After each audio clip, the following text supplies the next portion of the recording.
आबासाहेब रुपनवार यांच्याकडे सुद्धा 100 रुपयांचं बक्षीस आणि ते बक्षीस माझ्याकडे आणून द्या, नाही तर पहिलवान माझ्या मागे लागायची अशी देणारी माणसं आहे. ताण आणि दाना त्याचा सुंदर मिलाव म्हणून त्यांच्याकडून 100 रुपयांचं बक्षीस.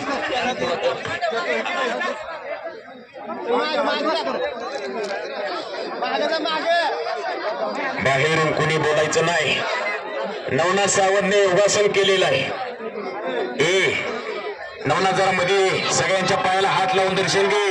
जरा त्या लेकरासाठी खिशात हात घाला. गरीबाच्या घरचा पोरगा पाठीमागून हात करून नमस्कार करायला लागलेला आहे. आपल्याला पाठीमागून हात करून नमस्कार करायला लागलेला, दर्शन घ्यायला लागले आपलं. बघा जरा जमलं तर खिशात हात घाला. तुम्ही बाळूबाच्या जत्रेला आलात म्हणजे खिशात 100-50 रुपये नाही तसं नाही.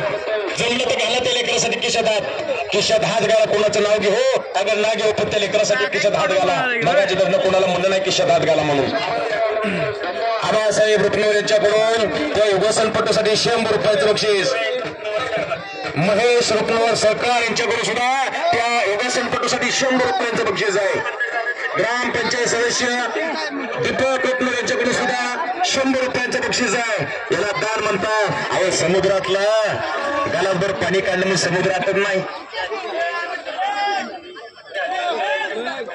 आणि त्याच्यासाठी एकदा 200 रुपयाचं बक्षीस. नाव सांगा. संतजी भोसले साहेब यांच्याकडून सुद्धा, संजयजी भोसले यांच्याकडून सुद्धा, संजयभाऊ सुतोळे यांच्याकडून सुद्धा त्या सावंतसाठी 200 रुपयाचं बक्षीस. सावंत 200चं बक्षीस घेऊन जा. पायाला हात लाव, दर्शन घे. बक्षीस होतं तुला माघारी जाऊ. खिशात हात घाला. जरा खिशात हात घातला तर कमीत कमी 4-5 किलो तरी तंबाखू सोडून निघाला आपल्या खिशातून. खिशात हात घाला गरीबाचं लेकरू. शहाजी सुतोळे यांच्याकडून सुद्धा